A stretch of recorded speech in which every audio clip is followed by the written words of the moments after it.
తాకట్టులో ఉన్న మీ బంగారాన్ని విడిపించి ఆ రోజు ఆన్లైన్ రేటుకి మేము కొంటాం. Bhavani gold company. నమస్తే, welcome to Suman TV. Hare Krishna. ప్రస్తుతం మనతో పాటు ప్రణవానంద ప్రభుజీ ఉన్నారు. ముంబైలోని గోవర్ధన్ ఇకో విలేజ్ ఆశ్రమంలో వారు సేవ చేస్తూ ఉంటారు. వివిధ మాధ్యమాల్లో వారు శ్రీకృష్ణ భగవానుడి గురించి, అలాగే మనందరికీ ఇన్స్పైరింగ్గా ఎన్నో మాటలు చెప్తూ ఉంటారు. ఇందులో భాగంగా వారు సుమన్ టీవీ స్టూడియోకి విచ్చేశారు. ఎన్నో విషయాలు వారి మాటల్లో విని తెలుసుకుందాం. హరే కృష్ణ ప్రభుజీ. హరే కృష్ణ.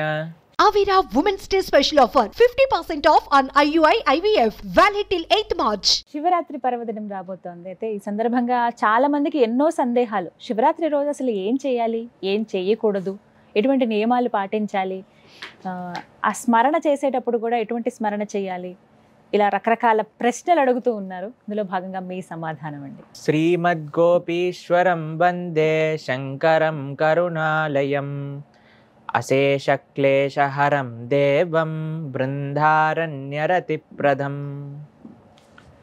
మనకి బృందారణ్యంలో గోపేశ్వర్ మహాదేవ్ అనే ఒక ఆలయాన్ని మనం దర్శనం చేసుకుంటాం.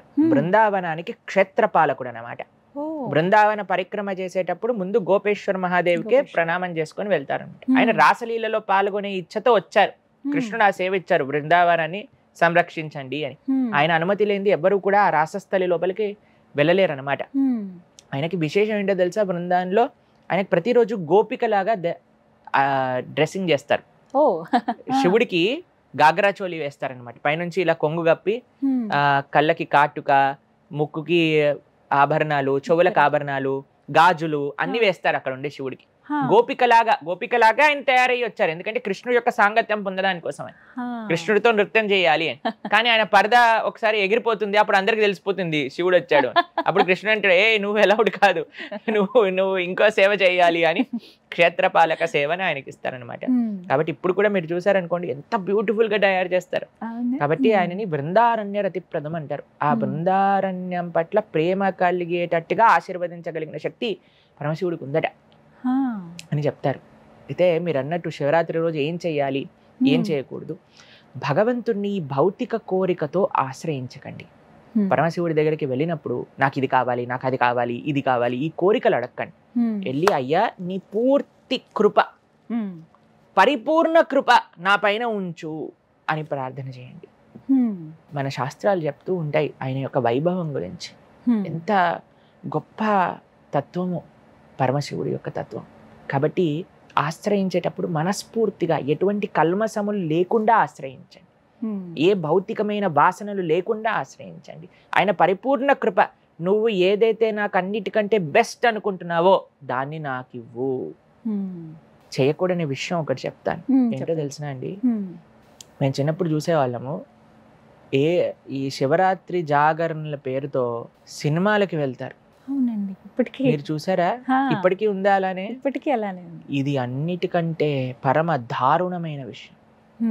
పుణ్యం కాదు, మహాపాపం చుట్టుకుంటుంది.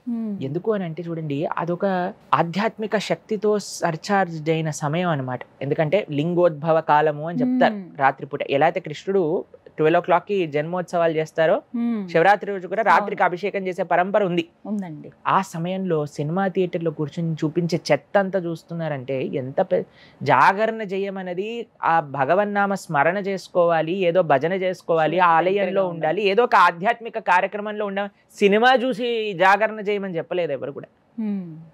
కాబట్టి ఇలాంటి పనులు, తప్పుదాలు మనం చేయకూడదండి. చాలా తప్పిదాలు చేస్తూ ఉన్నారు. భగవంతుడి పేరుతో మనం స్టాంప్ వేసుకొని మనకు కావాల్సినవన్నీ చేస్తూ ఉన్నారనమాట. అయితే కొంతమంది శివుడికి సంబంధించిన చిత్రాలు ఇవి చూస్తూ ఉంటారు, అవి కూడా తప్పైనా అండి అని అడుగుతూ ఉంటారు. ప్రభుజీ, మీకు మంచి మార్గం, శివుడే ఉన్నప్పుడు శివుడికి సంబంధించిన చిత్రం ఎందుకు చూడాలి మీరు? సాక్షాత్తుగా వెళ్ళి ఆలయంలో కూర్చోవచ్చు కదా.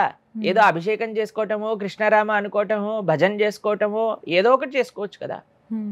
మరి మంచి ఆప్షన్ ఉన్నప్పుడు దాన్ని చెడు చేసేందుకు మనం చూడాలి? ఏ సినిమా అయినా సరే ప్యూర్ గా శివుడి కథ కానీ కృష్ణుడి కథ కానీ చూపిస్తుందా? దాంట్లో వాళ్ళ మసాలా కూడా కొద్దిగా యాడ్ చేసే ఉంటుంది కదా. కాబట్టి ఎందుకు అసలు సినిమా థియేటర్కి ఎందుకు వెళ్ళాలి? అలాంటి తమో గుణంతో నిండిపోయిన ప్రదేశానికి ఎందుకు వెళ్ళాలి? సత్వగుణంతో నిండి ఉన్న ప్రదేశానికి వెళ్ళొచ్చు కదా. మనము ఇళ్లలో చూసే వాళ్ళు కూడా ఉంటారండి. అదే చెప్తున్నా, ఎక్కడ చూసినా సినిమానే. కాబట్టి ఎక్కడైతే ఆధ్యాత్మికమైన కార్యక్రమాలు జరుగుతున్నాయో అక్కడికి వెళ్ళాలి. ఎవరైతే జాగరణ ఉండాలి అని అనుకుంటున్నవారు. కాబట్టి భౌతికమైన కోరికలతో ఆశ్రయించకండి. ఆయన యొక్క పూర్తి కృప కావాలి అని మాత్రమే, పరిపూర్ణ కృప కావాలి అని ఆర్జించండి. అలానే సినిమాలకు వెళ్ళటము ఇలాంటి పిచ్చి పనులన్నీ చేయకూడదు. జాగ్రత్తగా మంచిగా ఉండడానికి ప్రయత్నం చేయాలి. అలానే కొంతమంది చెప్తూ ఉంటారు, శివుడు గాంజా తాగుతారు కాబట్టి మేము కూడా చేస్తాం. మీరు విన్నారా? ప్రభుజీ, నేను అసలు ఈ ప్రశ్న అడుగుదాం అనుకున్నాను. చాలా మంది అనే మాట ఇది, ఆ శివయ్యే తాగుతాడు గంజాయి, మేము కూడా ఆ తన్మయత్వంలో ఉన్నాం, ఆ శివయ్యని ఆశ్రయించాలనుకుంటున్నాము, శివనామస్మరణ చేస్తూ ఉన్నాం, అందులో భాగంగానే మేము కూడా ఈ గాంజాయి తీసుకుంటున్నాం అంటారు. ఇది ఎంతవరకు కరెక్ట్? అంటే ఇవాళ రోజుల్లో చాలా మంది నుంచి ఆ మాట వింటున్నాం. ఫస్ట్ గాంజా తాగే ముందు వాళ్ళు చేయాల్సిన పని ఏంటి తెలుసా? శివుడు కాలకూట విషయాన్ని సేవించారు. అంటే మన లిటరల్గా చెప్పట్లేదు, కానీ పోలిక పెట్టుకోవాలి అంటే అన్నిట్లో పెట్టుకోండి. శివుడు గాంజాయి తాగుతున్నాడు అని నువ్వు ఒప్పుకుంటే ఆయన ఎప్పుడు అలాంటి పని చేయడండి. కానీ అలా పోర్ట్రే చేస్తూ నువ్వు నమ్మే కదా నువ్వు తాగుతున్నావు, అప్పుడు శివుడు విషం కూడా తాగాడు. తాగే శక్తి నీ దగ్గర ఉందా? కాబట్టి ఇలాంటి పిచ్చి పోలికలు మనం పెట్టుకోకూడదు అనమాట. ఆయన తత్వం గొప్ప తత్వం అయింది. నిమ్నానాం యథా గంగా దేవానాం అచ్యుతో తదా వైష్ణవానాం యథాశంభు పురాణానాం ఇదం తదా అని భాగవతం చెప్తుంది. కాబట్టి ఆయన పరమ సాత్వికమైన స్వభావమైనది. ఎప్పుడు కూడా భగవన్నామని చెప్తూ ఉంటారు. ఈశ్వర ఉవాచ శ్రీరామ రామ రామేతి రమే రామే మనోరమే సహస్రనామ తత్తుల్యం రామ నామ వరాననే. ఎవరే చెప్పింది ఇది? సాక్షాత్తుగా ఈశ్వరుడే పార్వతీదేవికి చెప్పారు. కాబట్టి ఎప్పుడు కూడా ధ్యానం చేస్తూ ఉంటారు. చూసారు కదా మీరు ఎప్పుడైనా శివుడు ఫోటో?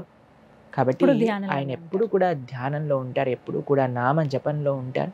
కాబట్టి అటువంటి ఆయనను తీసుకెళ్ళి ఈయన గాంజాయి తాగేవాడు, అది చేస్తాడు ఇది చేస్తాడు ఇలాంటివి, ఇదంతా ఏంటంటే అండి మనిషి యొక్క సెన్స్ గ్రాటిఫికేషన్ని అథెంటిసిటీ చేసేయాలి అనే ఒక ప్రయత్నం అనమాట. కాబట్టి ఎప్పుడూ శాస్త్రంలో అలా లేదు, మనం అలాంటి తప్పిదాలు చేయకూడదు. మీ అందరికీ కూడా శివరాత్రి శుభాకాంక్షలు. చాలా చక్కగా వివరించారు ప్రభుజీ. హరే కృష్ణ. హరే కృష్ణ.